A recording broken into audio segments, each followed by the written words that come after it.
Boom, boom, boom, guys. That's what I'm going to be teaching you guys today. It's not a new thing, it's just the Benzia shootout down 4 times. Okay, here's what you do. You have the 4 things on top. Just search for the Benzia shootout tutorial on the internet. You're going to find it. I don't want to be teaching somebody else's move. So, you do the thing. And the idea is you're always going to keep the top packet on your left hand. So, you do the move. So that's the top card. There you go.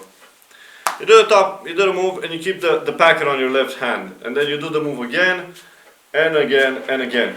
And every time that you do the move, with your left fingers, what you're basically doing is you are riffling part of the deck. So right now I'm riffling part of the deck right here. I'm riffling and I'm doing the split. Then as soon as I do that, I instantly riffle half. So when I grab with my right hand, I can grab the bottom packet and do the shootout. I riffle again.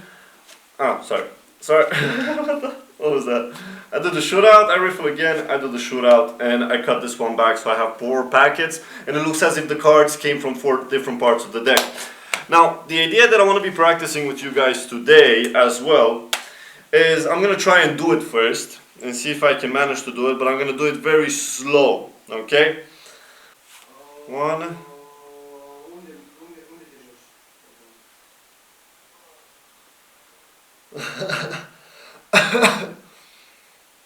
Two,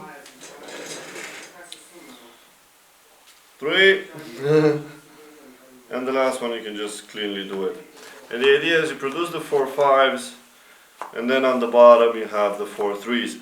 Let me show you how the bottom one is done. I will keep the cards face up on the bottom. So let me show you how the bottom one is done, guys, so you understand the entire idea. The first thing that I do is, the idea behind it is that every time I cut the deck, I need a new card on the right bottom packet. So I need 1 card to always stay on my right hand. With this in mind, I have 3 cards on the bottom, right? Okay.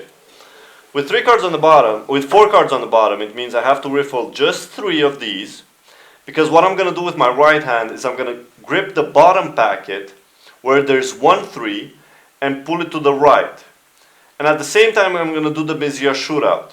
So basically, the cards that I'm gripping with my right hand are the bottom packet with 1 3 on the bottom, and the top card, which is part of the other production. And on my left hand, I have those 3 from the bottom, and this one. So it looks something like this. So I do the shootout, and then I instantly, when I do it, I drop all of the packet. I drop the packet on top, and then I riffle 2 cards again. So when I come here, I can instantly take just that bottom part and do the shootout. So I drop that card again, I riffle just 1 card, and then I shoot out that part. Now I didn't take any cards. Well, so I riffle just 1 card, I take half of whatever, I take part of the bottom packet, so I have some cards, I shoot out the card, and then oh, that's just 3, wait, sorry. That's 3, so I have to do it again. The last one doesn't count that much, because it's the easiest, because it will stay on the bottom. And then you have the production on top, and you also have the production on the bottom. Once again, 4 3s on the bottom. I've explained the top production. I'm just going to go over on the bottom production one more time. So remember that every time you're going to have on your right hand a new 3, while the rest of the 3s will stay on the left hand. So you riffle 3 cards with your left hand, and then I grip with my right hand the bottom packet, which has 1 3 left on the bottom. And I do the Benzia shootout. I didn't do the Benzia shootout, that was horrible. I instantly drop both packets so I can riffle 2 cards here. I retain a new 3 on the bottom.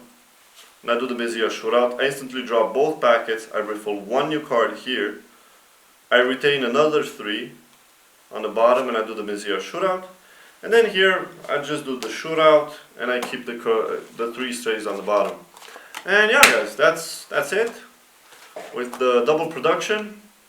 Hope you guys enjoyed that, and I'll see you guys tomorrow. Liz loves you. And don't forget that the most important part of this is not really the production itself, but what pattern you use with it. Because the pattern might actually help you in diminishing the time that you have to spend actually practicing this. I'm not talking that you should practice something less. It's just that there's 2 types of practicing. There's natural practicing and there's practicing per se, where you sit down and you practice the moves. But if you combine a pattern with this move and you get the move to a point where you can do it, but you don't do it perfectly. Perfectly means without talking I can instantly do it, pa pa pa pa, and it looks flawless. That's perfect. maybe you don't want to get there. So what you can do is you have a pattern which you make match what you're performing, and it gives you time to regrip, to talk to the people, gesture, make it more of a personal experience instead of just a show of skill.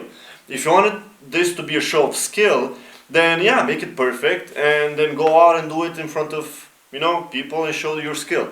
But if you want to make it an experience, then find a pattern. You can talk about people coming from clubs, you know, one by one, and each one is drunk in a different way.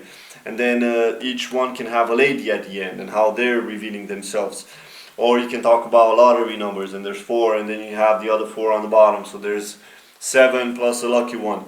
Or you can talk about your grades, or you can talk, depending on what things you have in your life. You know, you can draw a musical note on each one of them, and you can have a portative, how do you call those? A musical chart in front of you. So when you're popping the cards, the musical notes, you can arrange them instantly and form a song. And then at the end, you can show that these ones complement. So it's truly not about the production. It's more about the pattern. But the production opens up pattern ideas, you know. And that's where you guys can come kick in and bring some of that madness, you know. Because magicians, they're not just magicians.